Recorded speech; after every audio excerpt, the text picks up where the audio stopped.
Hello friends, the topic for today is first come, first serve CPU scheduling algorithm.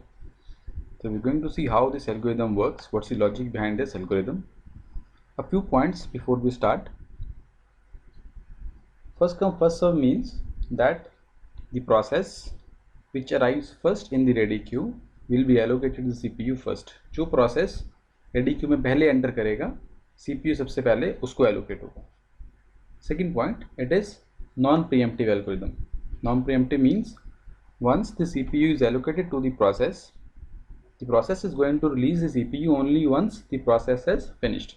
जब process start हो गया, जब तक वो finish नहीं हो जाता तब तक CPU किसी और process के पास allocate नहीं होगा. Next, we are going to implement it using a queue. And last point is it suffers from convoy effect. Convoy effect means since we are going to schedule the processes in a queue, so a process which is behind in the queue cannot move ahead, right?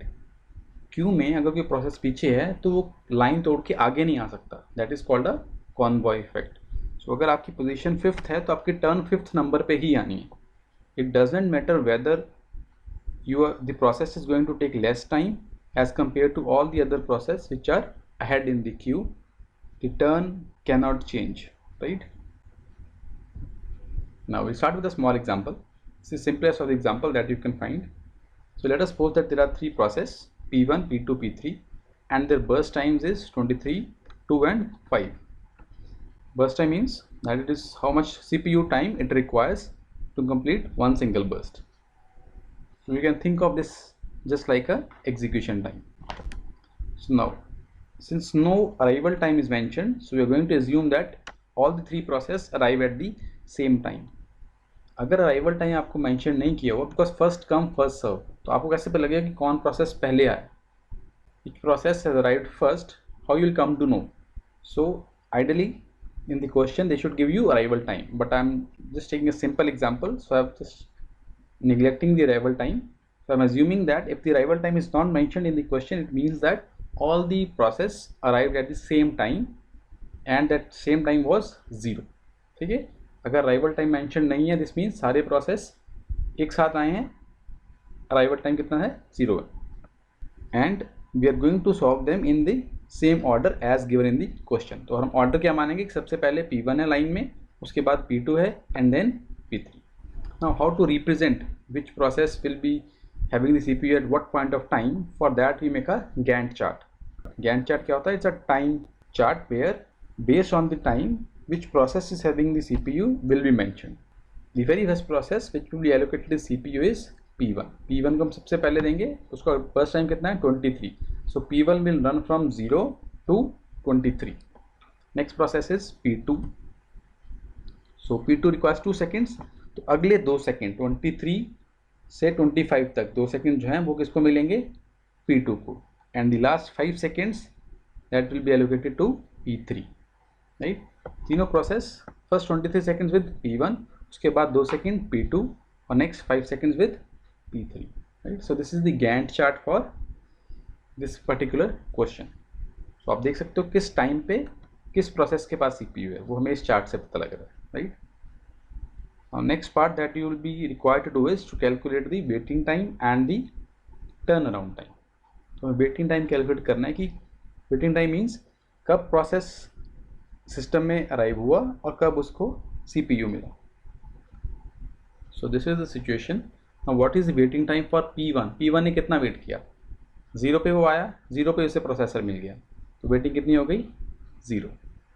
P2 it arrived at 0 but it got the processor at 23, क्योंकि 23 seconds तक P1 was running, hence waiting time for P2 is 23.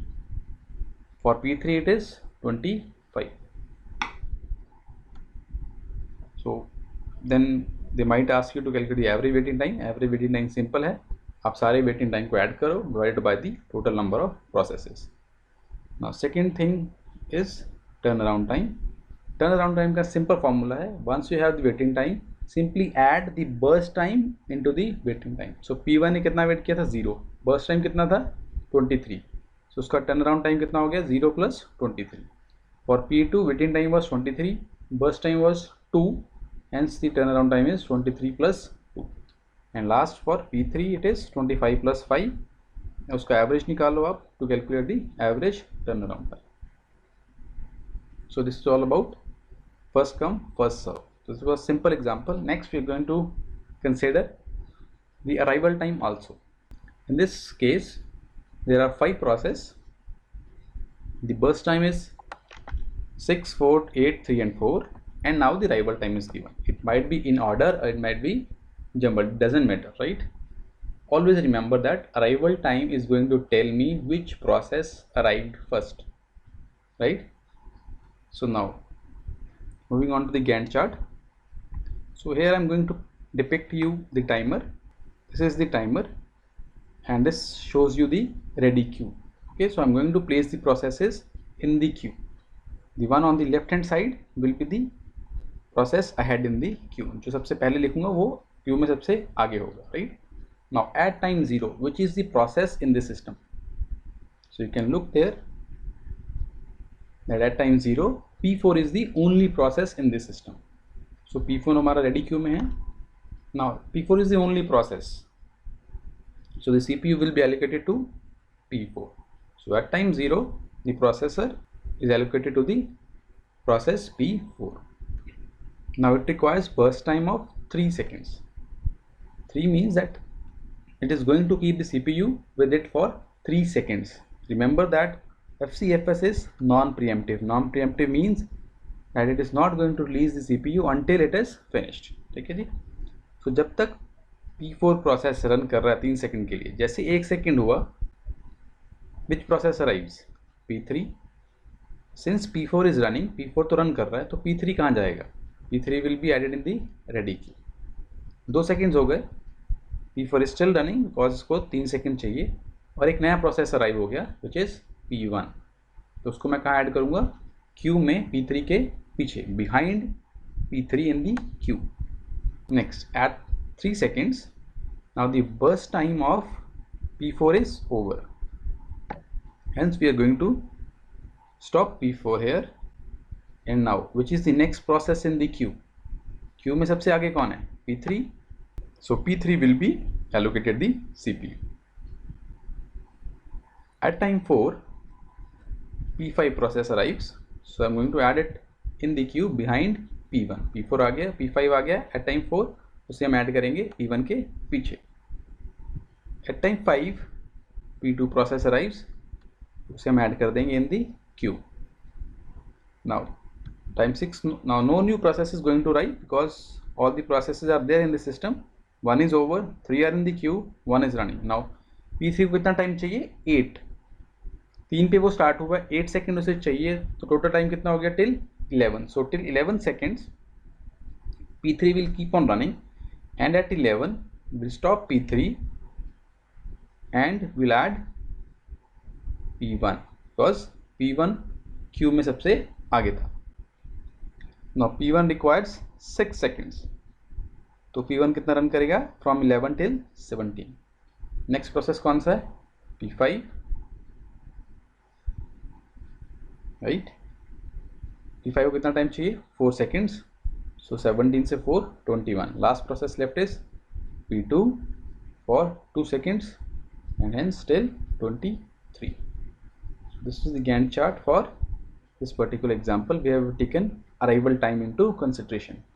Once again, arrival time के accordingly ही आपको order में लगाना है Q में. जो process पहले आया अराइवल टाइम के हिसाब से वो सबसे पहले रन करेगा, जो बाद में आया वो बाद में रन करेगा. Now coming on to the waiting time. So waiting time same formula, एक फॉर्मूला भी आप थोड़ा ध्यान में रख सकते हो. Waiting time is start time minus arrival time. ये आप लॉजिक लगा सकते हो. How to calculate waiting time? Start time minus arrival time. So let's do it one by one. P4, what is the starting time for P4? It is 0. What is the arrival time for P4? 0. So 0 minus 0, waiting time is 0. P3, start time is 3. Arrival time was 1. So waiting time is 2. वो आया 1 second पे, processor मिला 3 पे, तो कितना wait किया? 2 second. Similarly for P1, starting time is 11. Arrival time was 2. Hence the waiting is 9 seconds. Similarly for P5 and P2. So if we have the waiting time, we can calculate the average waiting time, add up, divide by 5, we'll get the answer as 8. Same basis पे आप turn around time calculate कर लो. Turn around time is waiting time plus burst time, दोनों आपके पास हैं. Add it, you get the answer. So I hope that the logic behind first come first serve is clear. So you can practice one question on your own. So this is the question. You can try out your answers and share them with others in the comment section. If any doubt, you can ask your doubt and I'll be happy to clarify it. So see you in the next class, which will be on the next algorithm, which is shortest job first. This is the link for the PPT. So I hope that you have enjoyed this video lecture. Don't forget to subscribe. See you next time. Take care.